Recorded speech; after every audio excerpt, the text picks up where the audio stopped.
Hello, dear subscribers and guests of the channel. Today we have some stories for you. Today we're diving into social topic. Social videos tend to do really well because they resonate with people. The comments I see prove just how much these discussions matter.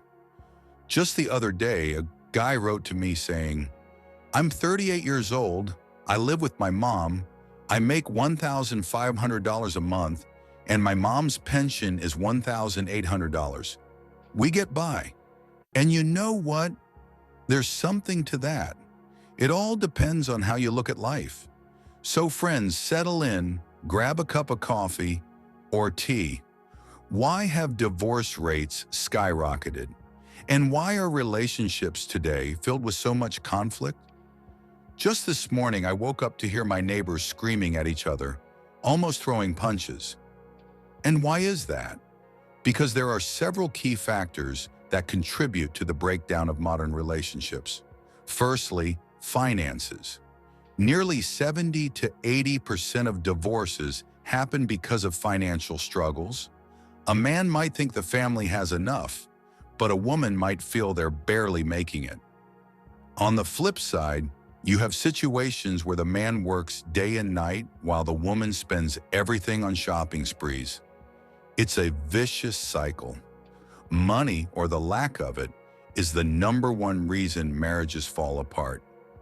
Secondly, cheating. Infidelity is a massive reason for breakups. Just yesterday, a woman messaged me and said, "Listen, I'm a good person, I'm fun, I have my best life, but when it comes to intimacy, I guess I'm just not great." She went on to say that she'd been with guys who were brutally honest and told her she was awful in bed. Others were more polite and said, "Yeah, it was good," but she could tell they were just being nice.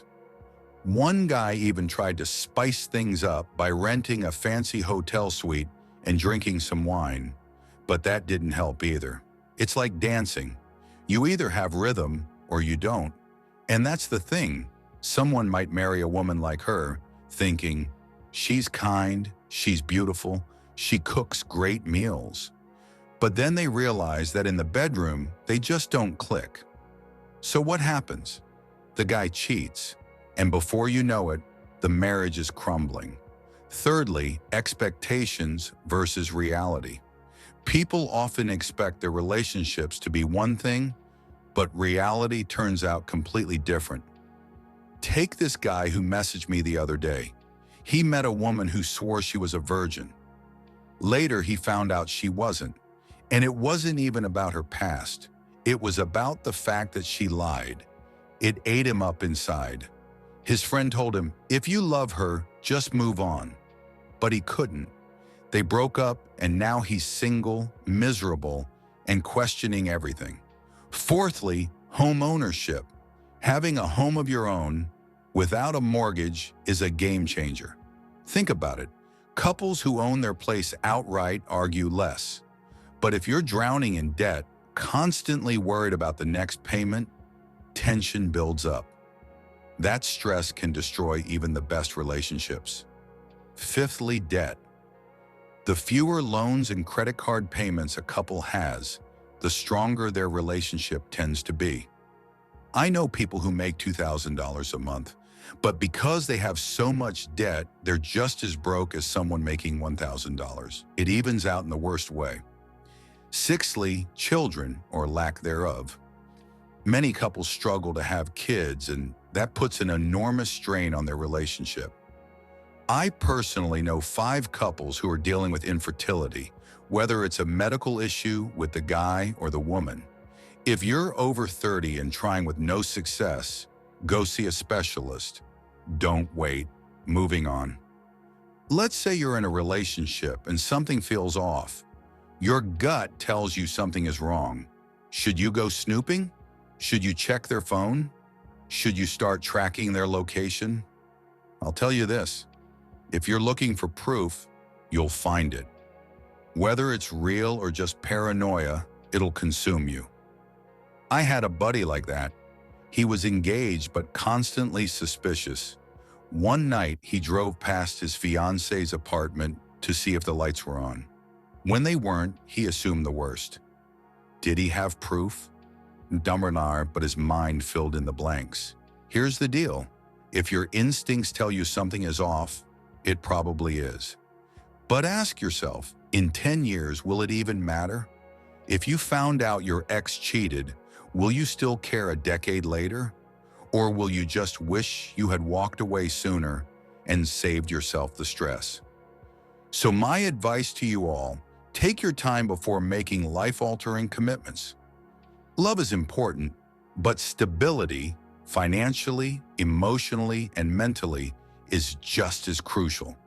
Be cautious, choose wisely, and if you find yourself in a toxic relationship, get out before it drains you completely. Drop a comment if you've been through something similar. The second story is also quite remarkable. And guys, this is insane. Just insane. This is the story of one of our characters today, his personal drama. I was on my way to visit someone, but I had to stop. I had to stop because I was shaking. Guys, literally shaking after hearing this story. I just couldn't keep it to myself. Now this guy, he's a truck driver, and he asked me to share his story with you all. He doesn't want to offend anyone. No hate toward women. He acknowledges that both men and women are different, and everyone's life circumstances vary. But guys, listen up. He was 35 years old at the time, a regular guy working as a trucker. He had already gone through one failed marriage and had a kid from that relationship. It just didn't work out. Life went on. Then he took a cross-country trip to Texas where he met a girl. They hooked up, had a fling, and then parted ways. A while later, she calls him up and says, "I'm pregnant." So he goes to see her. They talk, sleep together again, and he thinks, "She's a nice girl, I like her. Let's make this work." He proposes marriage, and after some hesitation, she agrees. Their families meet, they arrange a wedding, and things seem fine. Big celebration, lots of guests from both sides, typical Southern-style wedding. Life starts moving forward. He works hard, doing what he knows best, driving trucks across the country. But after the baby is born, things start changing. She becomes irritable, constantly nagging him. Nothing he does is right. His clothes, his cologne, his entire existence seems to annoy her. One day while cooking, she sighs and says, "I should have married Billy instead." That hit him like a truck. He tries to reason with her. "We have a child. We have a family. Let's make it work." But she doesn't care. He realizes she's simply not happy. And if you're not head over heels in love with someone, if they don't give you goosebumps every time you see them, don't force it. That was the lesson he learned. In the end, she kicks him out, tells him to pay child support and move on. He barely gets to see his kid, but his mom visits every few months.